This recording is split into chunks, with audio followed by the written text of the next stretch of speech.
الله أكبر الله أكبر الله. الحكم يدور مع العلة وجودا وعدما.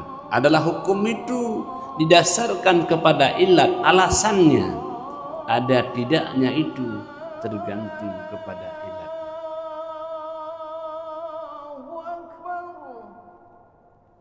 Assalamualaikum warahmatullahi wabarakatuh. Alhamdulillah أنعمنا بنعمة الإيمان والإسلام الذي فرض علينا الصلاة والصيام ونصلي ونسلم على سيد الأنام نبينا وحبيبنا محمد صلى الله عليه وسلم. اللهم لا علم لنا إلا ما علمتنا، اللهم علمنا ما ينفعنا وانفعنا بما علمتنا إنك أنت العزيز الحكيم. فقال تعالى في كتاب الكريم: أعوذ بالله من الشيطان الرجيم، بسم الله الرحمن الرحيم. خذ من أموالهم صدقة تطهرهم وتزكيهم بها وصل عليهم إن صلاتك سكن لهم. Alhamdulillah, patutlah kita bersyukur kepada Allah Subhanahu wa taala atas nikmat kesehatan dan kesempatan. Banyak orang yang sehat tapi tidak sempat, dan banyak orang yang sempat tidak sehat. Dua nikmat yang sangat besar maknanya bagi kehidupan kita sebagai hamba. Semoga dengan nikmat itu semakin semangat kita untuk mempersiapkan diri menghadap Allah Subhanahu wa taala. Salawat dan salam kita sampaikan kepada junjungan alam baginda Rasulullah sallallahu alaihi wasallam, Sayyidil awwalin wal akhirin, imamil muttaqin. Walau tak pernah berjumpa dalam dunia, semoga bersua di yaumil mahsyar kelak nanti, dan kita mendapatkan syafaatul kubra di maqam mahmudah. Jamaah yang dirahmati Allah, para guru kami dan semua pendengar Radio Baitur Rahman, RRI, dan seluruh pendengar yang ada dimanapun berada, adalah ajaran Islam dibangun di atas kemaslahatan, jalbul manfa'ah wa daf'ul madarrah. Dengan mengamalkannya kita akan mendapatkan kemaslahatan dan menjauhkan daripada kemudaratan. Jadi jemaah rahmati Allah Subhanahu wa taala, apapun yang Allah perintahkan hakikatnya untuk menghantarkan kemaslahatan. Apapun yang Allah larang hakikatnya untuk menjauhkan manusia daripada kemudaratan. Oleh karena itu dalam ayat-ayat Allah jelaskan, ketika Allah perintahkan ke sesuatu, Allah sebutkan hikmah di depannya. Allah katakan wajib untuk berpuasa, Allah katakan kutiba alaikumus siyamu kama kutiba alal ladzina min qablikum la'allakum tattaqun. Puasa yang diwajibkan itu adalah agar kamu menjadi orang yang bertakwa, mampu untuk menjauhkan kesengsaraan dunia, dan juga kamu akan jauh daripada kesengsaraan akhirat. Kalau Allah perintahkan salat, Allah katakan innas salata tanha 'anil fahsya'i wal munkar. Salat itu mencegah perbuatan keji dan mungkar, dan dengan kamu melaksanakan salat itu sudah ada penghalang dan tirai yang membendung kamu untuk berbuat jahat. Kalau Allah perintahkan zakat, Allah katakan khudz min amwalihim sadaqatan tutahhiruhum wa tuzakkihim biha wa shalli 'alaihim inna salataka sakanun lahum. Wahai Muhammad, wahai Rasulullah, ambillah zakat itu, sedekah itu, karena sedekah itu membersihkan jiwa mereka yang kotor. Kotor karena kebakhilan, kotor karena hati yang buruk. Dan zakat itu wa yuzakkihim, dan akan mengembangkan sifat-sifat yang baik. Tumbuhnya sifat kedermawanan, tumbuhnya sifat kasih sayang, tumbuhnya sifat saling berinteraksi dengan sesama manusia, akan menghidupkan hubungan yang baik sesama. Wassalli alaihim, dan doakan mereka. Kalau sudah mereka bayar zakat, doakan mereka. Ajarakallahu fima ataita. Semoga Allah memberikan balasan kebaikan zakatmu. Wa barakalaka fima abqaita. Sisa hartamu yang banyak itu semoga Allah berikan keberkahan. Didoakan depan belakang. Zakat didoakan balasannya, harta yang sisa didoakan keberkahannya. Nah, ini jemaah rahmati Allah, kemaslahatan. Jadi oleh karena itu ada dua terma yang penting dalam ajaran Islam ini. Yang pertama adalah al-illah, yang kedua al-hikmah. Yang pertama al-illah, yang kedua al-hikmah. Al-illah adalah alasan hukum. Kenapa diwajibkan sesuatu? Jemaah rahmati Allah Subhanahu wa taala, kalau kita mengatakan apakah beras wajib zakat, tidak ada dalilnya, ya, tetapi ada illahnya, alasannya, bahwa kalau gandum dikeluarkan zakat karena makanan pokok, bisa mengenyangkan, bisa untuk tahan lama disimpan, maka alasan yang sama ada pada beras. Karena ada alasan yang sama itulah kewajiban membayar zakat pada beras dikiaskan kepada gandum, karena sama-sama ada alasan hukumnya. Kenapa demikian jemaah rahmati Allah? Karena tidak semua ayat dan hadis menjelaskan semua apa yang kasus yang ada dalam pada manusia. Berbeda tempat, berbeda keadaan, berbeda makanan pokoknya, tentu tidak mungkin disebutkan semuanya. Maka itulah sebabnya tidak pernah ada kosong pemahamannya, karena di sana ada illatul hukmi. Maka ada satu kaidah, al-hukmu yaduru ma'al illah wujudan wa adaman. Adalah hukum itu didasarkan kepada ilat, alasannya. Ada tidaknya itu tergantung kepada ilatnya. Jadi jemaah rahmati Allah Subhanahu wa taala, meskipun wahyu sudah selesai, habisnya wahyu dengan dipanggilnya Allah akan Nabi baginda Rasulullah sallallahu alaihi wasallam, "Al-yawma akmaltu lakum dinakum wa atmamtu alaikum ni'mati wa raditu lakumul Islam dina." Hari ini telah aku sempurnakan dinakum, agamamu, telah aku sempurnakan nikmatku kepadamu. Maka namun demikian jemaah rahmati Allah, kebutuhan kita akan apa makna hukum sesuatu masihlah bisa dikaji dengan pendekatan illat hukum tadi. Jemaah rahmati Allah Subhanahu wa taala, jadi ada illahnya. Yang kedua ada urufnya. Jadi uruf dan adat itu juga memberikan pengaruh terhadap sesuatu ketetapan hukum. Maka jemaah rahmati Allah Subhanahu wa taala, dalam kajian fiqih, ya, taghayyurul hukmi bi taghayyuri al-azminati wal amkinati wal adati wan niyati, bahwa sesuatu perubahan hukum itu dapat terjadi karena perubahan tempat, perubahan waktu, perubahan kebiasaan, perubahan niat, dan seterusnya. Maka oleh karena itu semua terikat oleh kemaslahatan yang dibutuhkan oleh manusia. Al-Imam Syafi'i radhiyallahu anhu, beliau ketika berada di Iraq, ada satu pandangan beliau yang disebut dengan al-madhhab al-qawlu al-qadim, pandangan beliau yang awal, yang pertama.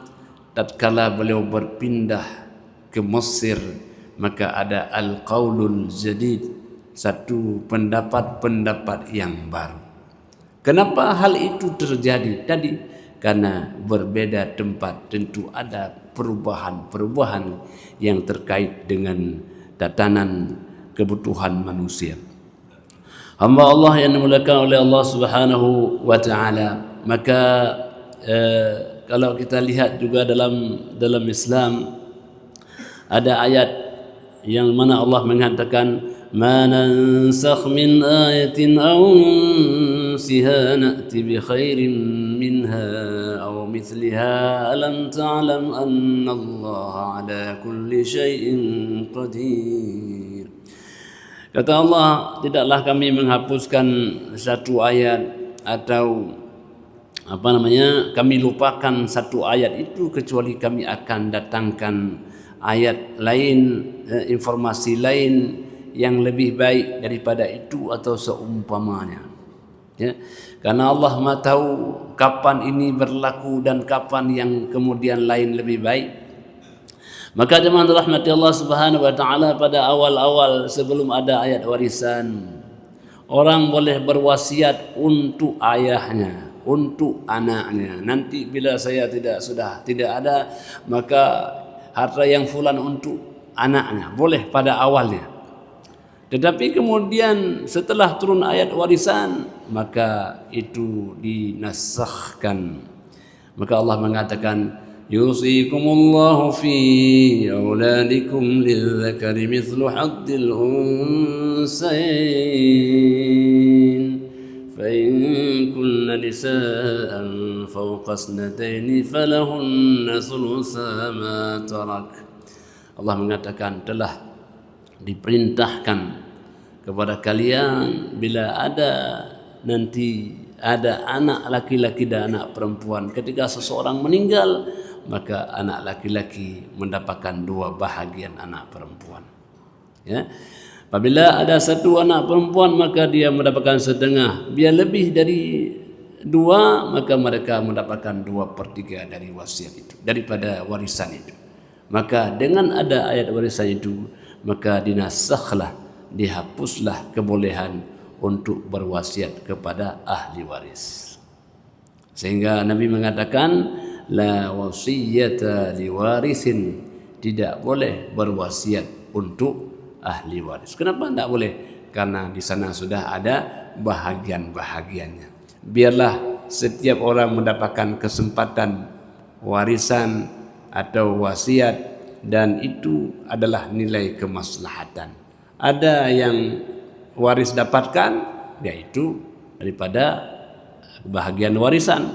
Ada yang bukan waris dapatkan, yaitu dari nilai wasiat. Jadi mereka ada kesempatan mendapatkan itu. Itu jemaah rahmati Allah Subhanahu wa taala, betapa ayat-ayat Al-Quran dan hadis Nabi sallallahu alaihi wasallam membangun sesuatu di atas kemaslahatan manusia. Adalah pada awal-awalnya Nabi SAW melarang berziarah kubur. Kemudian dibolehkan, sehingga Nabi mengatakan bahwa kuntu nahaitukum an ziyaratil qubur. Al-ana ala fazuruha fa innahu turaqqiqul qalba wa tudmi'ul 'aina wa tuzkir bil akhirah wa la taqulu hajara. Dulu pernah aku melarang kalian untuk berziarah kubur. Sekarang berziarahlah, karena berziarah kubur itu akan melembutkan hati, akan membuat air mata menetes mengingat kepergian orang-orang yang pernah kita cintai. Karena ziarah kubur itu akan ingatkan seseorang akan akhirat. Hidup yang sementara itu akan memberikan gambaran seperti yang orang sudah pergi pun itu akan kita lalui. Maka kata Nabi, sekarang dibolehkan, karena dengan ziarah kubur itu akan ingatkan kalian akan akhirat. Dan janganlah pernah mengatakan sesuatu yang tidak layak padanya. Maka zaman rahmatullah, ini yang disebut dengan nasakh. Awalnya dilarang karena pada awalnya orang ketika datang ke sana mereka merobek-robek pakaiannya karena tidak rela terhadap ketentuan Allahnya. Mungkin ada orang tuanya yang sudah meninggal, mungkin anaknya yang sudah meninggal. Sekarang ketika mereka sudah punya ilmu pengetahuan, tahu bahwa kita berada di bawah ketentuan Allah Subhanahu wa taala, maka timbullah keridhaan, maka datang ke sana lebih memberikan perbaikan kepada dirinya. Jadi jemaah dirahmati Allah Subhanahu wa taala, ini di antara kemaslahatan yang dengan itulah diperintahkan Allah sesuatu. Hamba Allah yang dimuliakan oleh Allah Subhanahu wa taala. Demikian pula dalam muamalah manusia. Muamalah kita umpamanya dibolehkan orang untuk salam. Dibolehkan kita untuk memesan suatu barang. Pemesanan suatu barang itu tentu kita tidak tahu bagaimana bentuknya. Tetapi ia sudah menjelaskan kriteria-kriterianya. Bendanya begini, beratnya begini, luasnya begini, penggunaannya begini. Maka dibolehkan hal itu untuk apa? Untuk membantu kebutuhan manusia.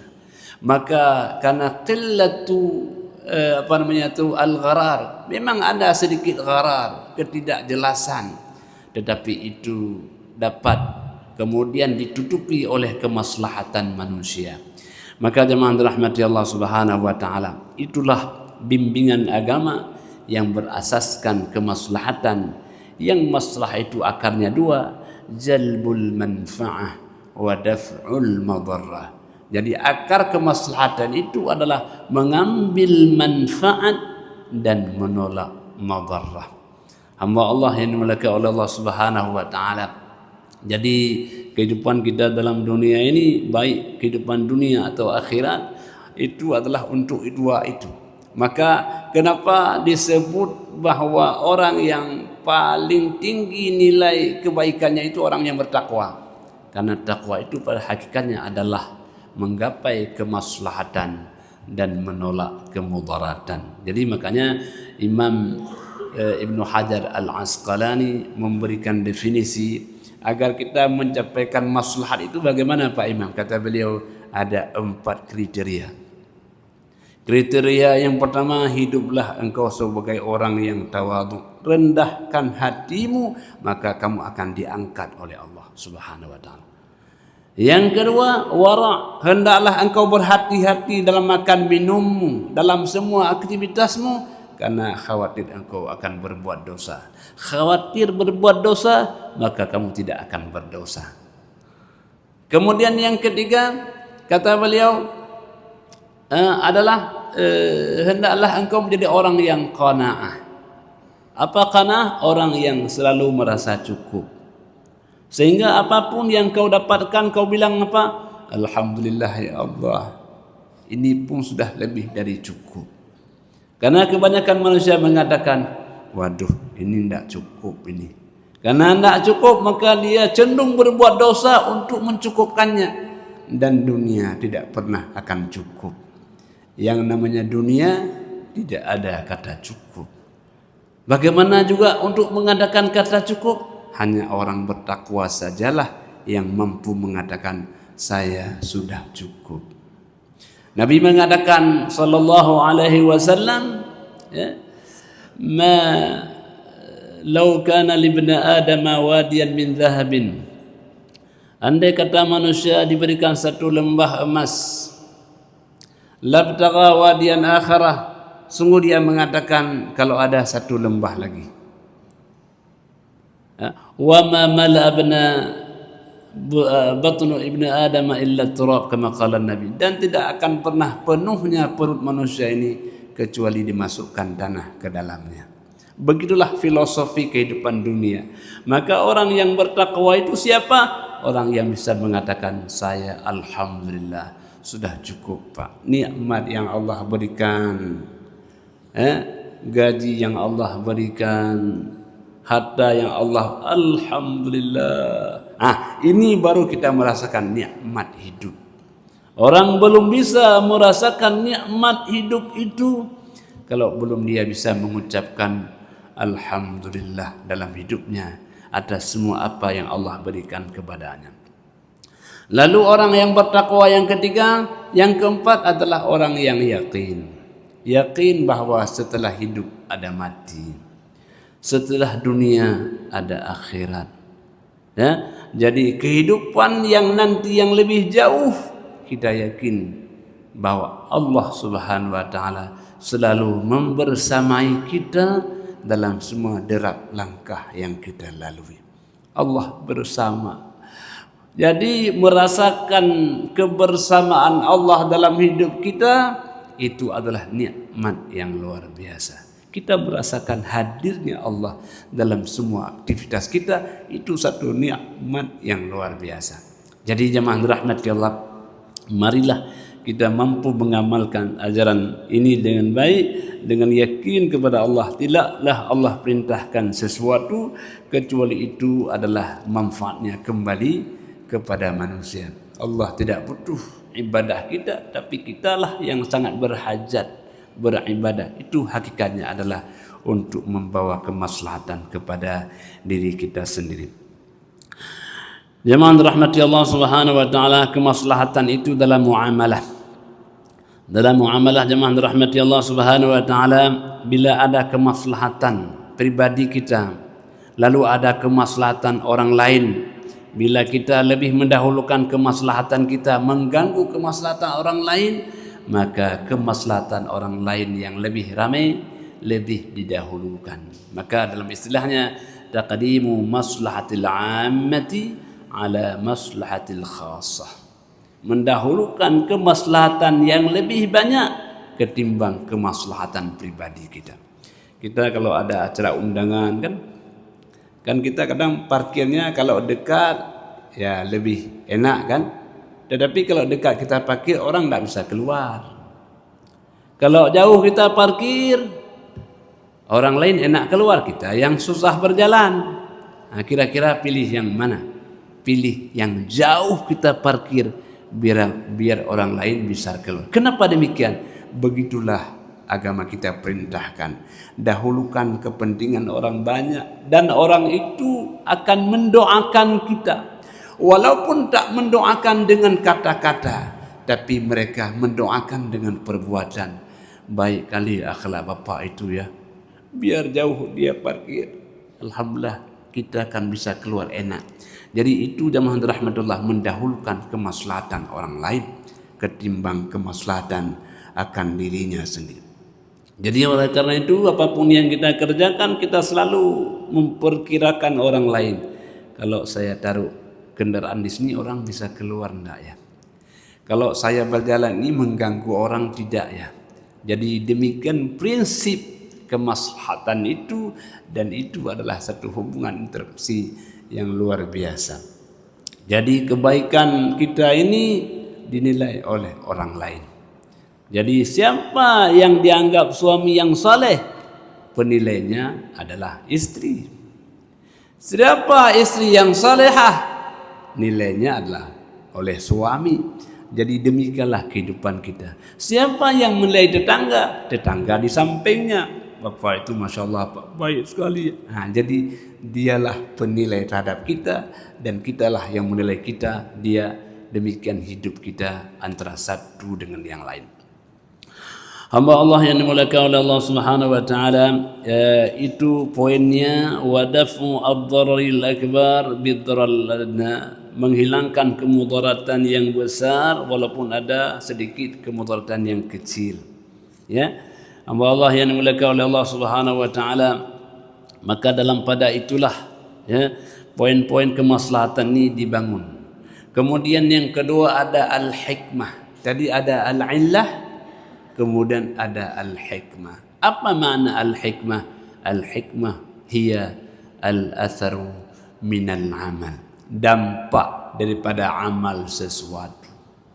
Kalau kita salat, ada enggak dampak dalam kehidupan? Oh ada apa? Saya kalau dah salat ada rasa tenang, bahagia. Bapak sudah dapat hikmatus salat. Kalau sudah puasa, ada enggak dampak? Oh ada pak. Kalau saya puasa pak, selesainya saya merasa iba, sayang kepada fakir miskin. Oh kalau begitu puasa sudah ada dampaknya. Jadi dampak itu adalah setelah kita beribadah. Orang yang merasakan nikmatnya ibadah itu bermakna orang yang sudah mendapatkan hikmah al-ibadah. Betapa banyak orang yang beribadah, tapi seakan-akan ibadah itu tidak banyak pengaruh kepada dirinya. Jadi kalau ibadah tak berpengaruh, bermakna ibadah tanpa hikmah. Maka hamba Allah yang dimuliakan oleh Allah Subhanahu wa taala, mungkin orang kalau sudah berwudu, ya kan, dia terasa sebelum dia berwudu. Nabi mengatakan, idza ghadiba ahadukum falyatawadda. Kalau kalian marah itu berwudulah. Kalau berwudu berubah enggak kira-kira perasaan kita? Tadi marah, hilang enggak marah? Kalau hilang, berarti wudu itu memang ada hikmah bagi kita. Kalau wudu makin marah dia, ini berarti wudunya enggak benar. Jadi jemaah dirahmati Allah Subhanahu wa taala, hikmah itu adalah al-atharu minal amal. Ada dampak dari amal kita. Orang yang berbuat jahat ada dampaknya. Apa dampak? Dampak kegelisahan. Orang kalau berbuat tidak benar, itu ada dampak. Mesti hatinya gelisah, tidak tenang. Kalau kita maki-maki orang itu, kira-kira tenang enggak kita? Tidak. Mesti kita ada rasa, gimana saya kalau ketemu dia jadi enggak enak. Jadi ada perasaan. Demikian pula kita berbuat baik, setelah kita sedekah, orang mengatakan alhamdulillah Pak, terima kasih Pak ya. Itu ada enggak rasa tenang? Ada. Boleh jadi dia berdoa kepada kita di balik kita enggak tahu. Ya Allah, kepada orang tadi dia enggak tahu nama kita, dan Engkau lebih tahu namanya ya Allah. Aku tak tahu namanya, Engkau lebih tahu ya Allah. Berikan kebahagiaan dalam langkahnya ya Allah. Walaupun aku tak kenal dia, Engkau pasti kenal namanya ya Allah. Didoakan kita di balik ketidaktahuan siapa namanya. Begitulah setiap amal ada dampaknya, setiap perbuatan ada efeknya. Baik dampaknya kepada hati kita atau dampak yang lain dalam kehidupan kita. Maka berbuat baiklah, karena kebaikan pasti akan berdampak kebaikan pula. In khairan fa khairun wa in syarran fa syarrun. Yang baik itu akan berbuah baik, dan yang tidak baik itu akan berbuah tidak baik. Kalau kita menanam padi, tak mungkin tumbuh jagung. Ada Bapak Ibu nanam padi, waduh Pak, jagung enggak akan. Ya. Kalau kita nanam padi, mestilah padi yang tumbuh. Kalau kita menanam kebaikan, mestilah kebaikan yang akan kita panen di kemudian hari. Berbahagialah orang yang banyak menanam baik pada masa mudanya, dia akan petik pada masa tuanya.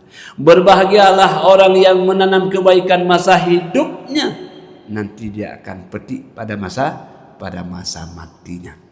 Waktu kita sudah meninggal dunia, panen kok banyak ya Allah. Inilah tanaman kamu dulu ketika kau masih hidup.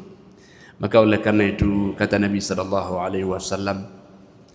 bila ada satu biji, ada satu biji di tangan kita dan kiamat sebentar lagi, maka kata Nabi, tanamlah. Artinya walaupun ada kesempatan kita sebentar lagi, karena kita tidak tahu akan kapan kembali. Ada kesempatan, walaupun salat 2 rakaat, walaupun sedekah 1.000 rupiah, lakukanlah. Karena itu yang akan kita lihat di kemudian hari. Jemaah rahmat Allah Subhanahu wa taala, maka dalam ibadah kita, Allah selalu menggambarkan hikmah daripada amal kita. Allah mengatakan, wa basyiril ladzina amanu wa 'amilus solihati anna lahum jannatin tajri min tahtiha al-anhar كلما رزقوا منها من ثمرة رزقا قالوا هذا الذي رزقنا من قبل وأتوا به متشابها ولهم فيها أزواج مطهرة وهم فيها خالدون. Berikan kabar gembira kepada orang-orang yang beriman dan beramal saleh. Kabar gembira sekarang, nikmatnya kemudian. Jadi amal kebaikan yang kita kerjakan sekarang mungkin tidak langsung diberikan. Walaupun demikian, tetap ada nikmat-nikmat awal. Kalau kita bersedekah, lapang rezeki kita kan, itu kan sekarang. Tapi itu kecil, ada lagi yang lebih besar. Maka kata Allah, berikan kabar gembira kepada orang-orang yang beriman dan beramal saleh, bahwa mereka akan diberikan jannah, surga yang di bawahnya mengalir sungai-sungai. Surga yang surga itu adalah nikmat mala ainur ra'at wala udhunun sami'at wala khatara fi qalbil bashar. Tak pernah terlihat oleh mata, terdengar oleh telinga, dan terdetik dalam hatinya. Nikmat yang tak terbayangkan karena keimanan dan amal saleh kita. Maka teman rahmatullah subhanahu wa ta'ala, marilah kita semua untuk beribadah dan bermuamalah dengan baik. Yakinlah apa yang kita tanam dan itu yang akan kita panen. Semakin banyak tanaman kita dalam dunia, semakin puaslah kita memanen di yaumul mahsyar kelak nanti. Demikianlah apa yang dapat kami sampaikan. Hanya kepada Allah sajalah kita akan kembali. Hadanallahu wa iyyakum ajma'in. Wassalamualaikum warahmatullahi wabarakatuh.